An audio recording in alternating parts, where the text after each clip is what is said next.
Hi everyone, I'm Shaylin here with Reedsy. Today we're going to be talking about what to do when you get critique on your writing, how to make the most of your writing critiques, how to kind of process and emotionally manage getting critique on your writing, and of course, how to actually implement the feedback that you get.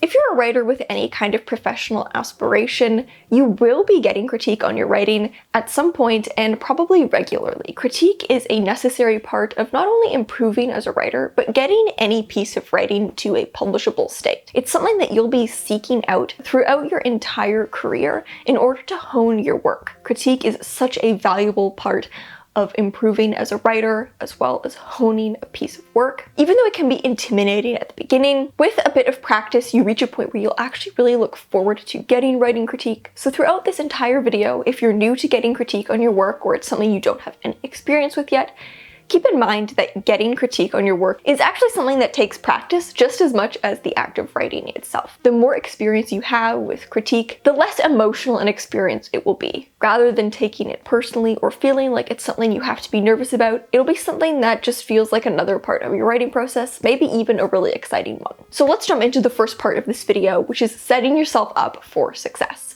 How do you set yourself up for success when getting critique on your work? What are the red versus green flags that you should look for in a critiquing situation? My first tip is to make sure you're getting feedback from people you trust. Set yourself up for success. A good critique partner or anyone you're exchanging work with should have your best interests in mind. They should want to collaborate with you to help you achieve your vision. And they should probably be at a similar level of experience if it's a critique partner or you're in a writing workshop especially. These are, mutual things. It can take time to find and build these relationships. So if you find someone or a group of people you critique well with, nurture those relationships, really hold on to them.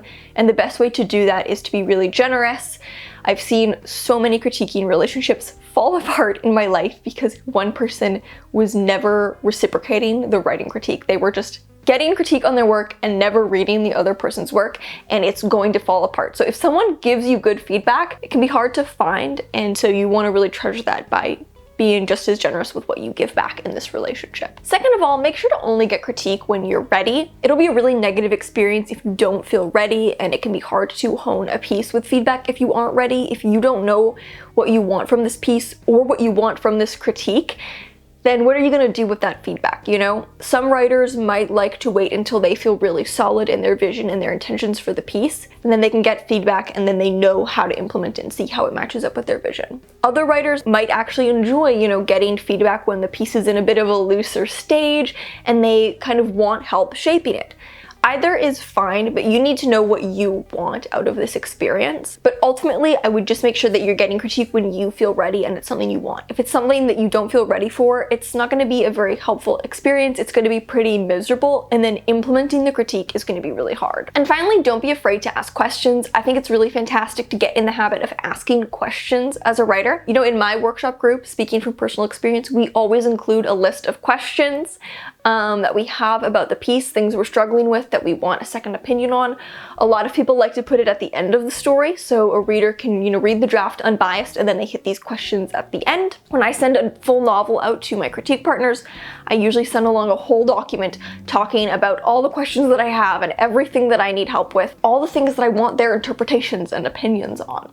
Don't be afraid to ask questions. I think you will get so much more out of a critique if you're able to ask specific questions. Part 2, let's talk about managing critique on your work. Learning how to manage critique from an emotional sense can be a learning experience. It's something that some people, naturally find easier than others, but a lot of writers really struggle with this. It's a big challenge for a lot of writers. If you're in a good, healthy critiquing situation where everyone feels respected and everyone wants the best for each other's work, that's going to make it way easier off the bat. It's hard to take critique well if the person critiquing your work doesn't have good intentions and you feel disrespected. It's also really important to view this as just an analysis on the work, not critique on you as a person or your overall skills as a writer. When someone says, hey, I think the pacing was a little wonky here, they're not saying you're a bad writer. All they're saying is the pacing is a little bit wonky here. There can be a tendency to really read into feedback, but just take it as what it is. If someone is saying, hey, I noticed this problem here,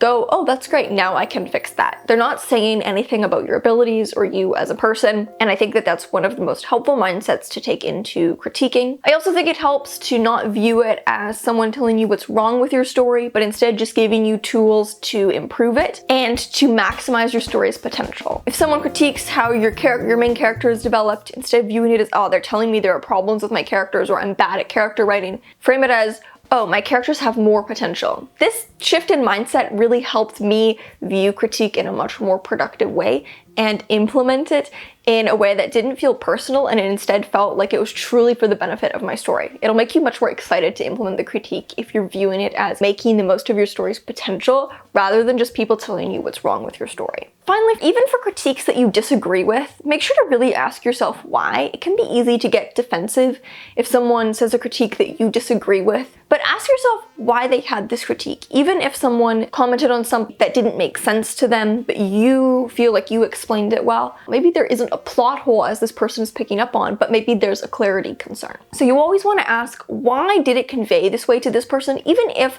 I disagree with their critique in a sense, even if someone critiques your story in a way that you disagree with, try to get back to the root of it, ask why they had that critique, because they may actually be picking up on a very different problem than the one that they expressed. And finally, how do you implement critique into your work? Well, when you have all this critique, you get your notes back from your critique partners.